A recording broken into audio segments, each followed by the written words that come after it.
Hello शुभ सकाळ। तर तुमचं सगळ्यांचं पुन्हा एकदा स्वागत आहे आपल्या नवीन मराठी यूट्यूब चॅनलमध्ये। तर इकडे कस्टमर आलेले होते घरी, तर ते आपले सबस्क्रायबर आहे आणि विशेष म्हणजे ते मुंबईवरून आलेले होते फक्त हे सामान घेण्यासाठी, वेपर चकली। त्यांनी मागच्या वर्षीही ते घरी आलेले होते, त्यांनी मागच्या वर्षीही भरपूर सामान नेलेलं होतं आणि इकडे भाऊ पण आलेले होते त्यांना कोरड्या देण्यासाठी।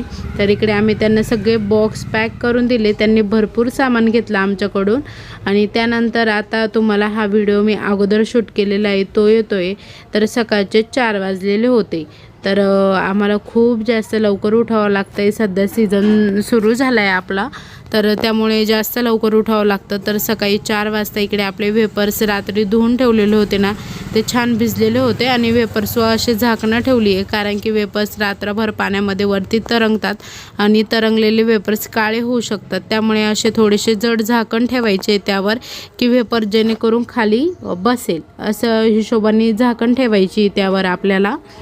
सकाळी सकाळी 2 चुले पेटवलेले होते, कारण की एका चुल्यावर एवढा वेपर्स होत नाही। तर आज आहे ना 150 किलोचा वेपर्स केलेला होता, तर आदल्या दिवशीच वेपर्स करून ठेवतो आणि दुसऱ्या दिवशी उकळवतो। तर तुम्ही इकडे बघू शकता सकाळी सकाळी छान असे 2 चुले केलेले होते, अंधारच होता।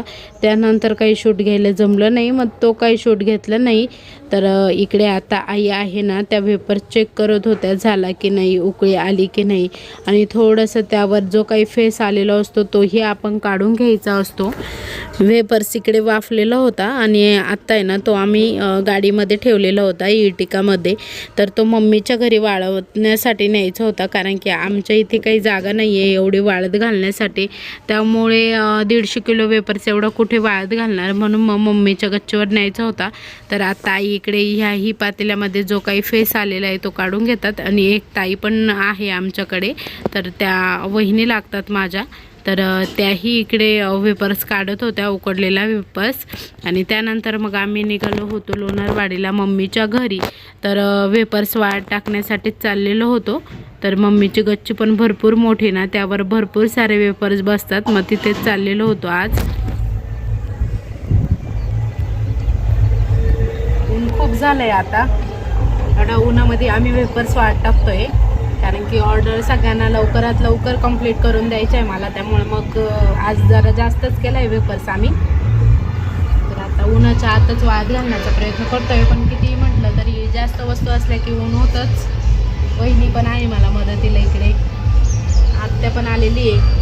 तर सगळ्याजणी आम्ही छान इकडे वेपर्स वाळत टाकतोय। आणि वेपर्सचं काम आहे ना खूप म्हणजे एक एक वाळत टाकावं लागतो, त्यामुळे वेळ लागतो।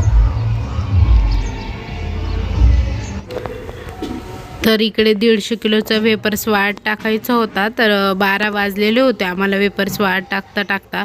जर तुम्हाला पाहिजे असेल तर वर दिलेल्या नंबरवर तुम्ही मेसेज करू शकतात। तर इकडे सगळा वेपर्स छान असा वाळत टाकलेला होता आणि ऊन पण आज जास्त कडक होतं, त्यामुळे वेपर्स पण पटकन गोळा होईल। त्यानंतर मग मम्मीच्या घरीच उशीर झालेला होता वेपर्स वाळत टाकायला। तर वहिनीने तोपर्यंत आमचा स्वयंपाक पण केला। तर मसाले भात, शिरा, पोळी, भेंड्या, पण मी काही पोळी वगैरे घेतली नाही। त्यानंतर संध्याकाळच्या वेळेस आहे ना इकडे मी जागरणाला आलेली होती। तर माझ्या चुलत्यांच्या घरी जागरण होतं, अंकिता वहिनी ते पण आलेले होते। तर मला काही घरून निघताना व्हिडिओ शूट केला नाही मी। तर इकडे सगळे पाहुणे वगैरे पण आलेले होते, नैवेद्य घेऊन आता गेलेलो होतो आम्ही। जवळच आहे, घरापासून जवळच जावं लागतं नैवेद्य घेऊन। तर तिथे नैवेद्य घेऊन गेल्यानंतर इकडे पूजाची मांडणी वगैरे चालू होती त्यांची। तर सगळी पूजाची मांडणी वगैरे करून घेत होते आता। आणि इकडे भरपूर सगळे नातेवाईक आलेले होते। तर तुमच्याशी मला थोडंसं बोलायचं होतं की आपले व्हिडिओ 2-3 दिवसापासून आलेले नव्हते। तर थोडंसं कामामुळे ना व्हिडिओ एडिट करायला वेळ भेटत नाही आहे, त्यामुळे आपले व्हिडिओ आहे ना थोडेसे 2-3 दिवसानंतरच येत जातील। तर आत्ता पण हा पण व्हिडिओ मी अगोदर शूट केलेला होता, पण एडिट करायला वेळ नसल्यामुळं सध्या ऑर्डरचं काम खूप जास्त म्हणजे वाढलं आहे, त्यामुळे वेळच भेटत नाही आहे व्हिडिओ शूट करायला, एडिट करायला। त्यामुळे मग काही व्हिडिओ मी जास्त टाकत नाही आहे। आणि आता इकडे सगळी छान अशी माणसे आलेली होती, सगळे पाहुणे आलेले होते इकडे। आणि तुम्ही बघू शकता संध्याकाळच्या वेळेस इकडे गर्दी होती। तर हा नवरदेवाचा भाऊ आहे, तर इकडे वहिनी त्या सगळ्या पण आलेल्या होत्या। त्यानंतर इकडे छान अशी पूजा वगैरे केली।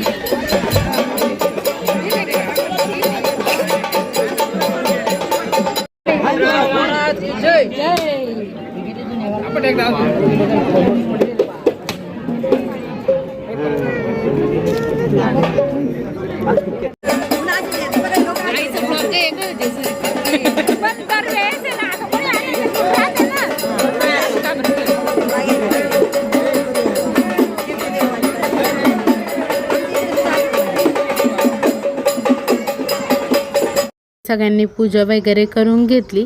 तर इकडे हे पण माझे काका काकूच आहे। तर माझं माहेरची फॅमिली मोठी आहे। तर इकडे काका काकू वहिनी त्यांनी सगळ्यांनी पण पूजा करून घेतली।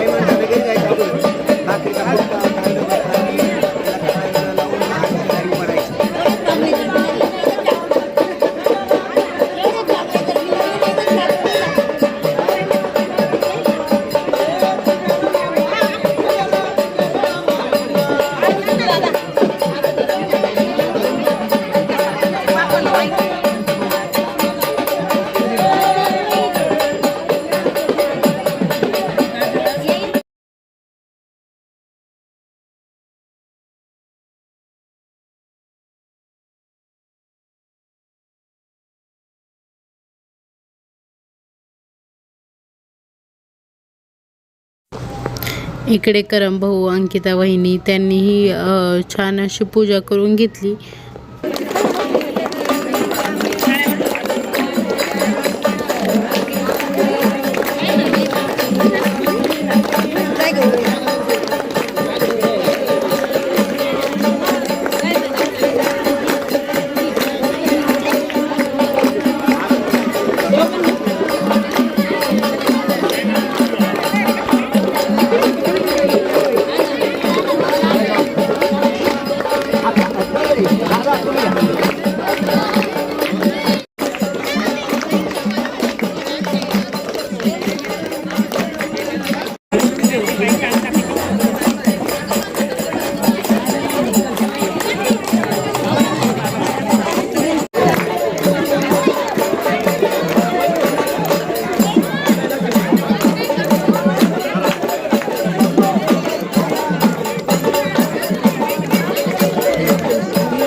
दोन मिनिटं बाळा.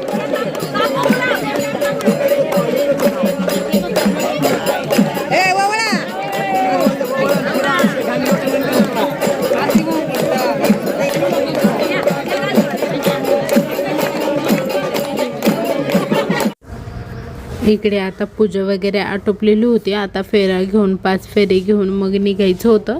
तर इकडे सगळेजण उभे राहिलेले होते फेरे घेण्यासाठी. तर इकडे फेरा घेऊन मग निघायचं होतं. तर ते सगळे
होणारे परिवार गजरा घ्या ना राजा मला रे या ना मला फुलाचा गजरा घ्या ना ये देव मला रे या ना मला फुलाचा गजरा घ्या ना हे राजा मला रे या ना मला फुलाचा गजरा घ्या ना हे देव मला रे या ना मला फुलाचा गजरा घ्या ना राजा मला रे या ना मला फुलाचा गजरा घ्या हे देव मला रे या ना मला फुलाचा गजरा घ्या ना राजा मला रे या ना मला फुलाचा गजरा घ्या ना मला फुलाचा गजरा घ्या ना मला गडोच्या जोडीला न्या ना फुलाचा गजरा घ्या ना मला गडोच्या जोडी न्या हे फुलाचा गजरा घ्या ना मला गडोच्या जोडी न्या मला फुलाचा गजरा घ्या ना इकडे सगळे जण आहे ना छान असे नाचत होते. तर देव नाचवायचे असतात ना, तर इकडे सगळ्यांनी देव वगैरे नाचवले आणि त्यानंतर मग जेवणाचा कार्यक्रम झाला. तर मग मी जेवण वगैरे केलं आणि त्यानंतर मग मला घरी सोडण्यासाठी भाऊ आलेला होता. तर पूजा वगैरे पण मांडलेली होती इकडे छान अशी आणि भाऊने मग मला घरी सोडून दिलं. तर जेवणाचं वगैरे काही शूट घेतलं नाही मी. घरी जाताना मग करण भाऊने मला छान असं आईस्क्रीम खाऊ घातलं. तर आम्ही न्यू ट्रेंड आला आहे आमच्या सिन्नरमध्ये पंचमहल आईस्क्रीम, तर तिथे गेलेलो होतो आम्ही. तर इकडे ना छान असं आईस्क्रीम भेटतं, तर तुम्ही बघू शकता. तर इकडे छान अशी बाउलमध्ये आईस्क्रीम रबडी आईस्क्रीम आणलेलं होतं भाऊनी. तर टेस्टही छान होती आणि दिसायलाही छान होतं. तर चला आजचा व्हिडिओ इथेच संपवते. तुम्हाला कसा वाटला आजचा व्हिडिओ ते कमेंटमध्ये नक्की सांगा. व्हिडिओ आवडला असेल तर लाईक करा, शेअर करा, सबस्क्राईब करा आणि कमेंट करायला विसरू नका. उद्या पुन्हा भेटू अशाच एका नवीन व्हिडिओसह. तोपर्यंत बाय बाय.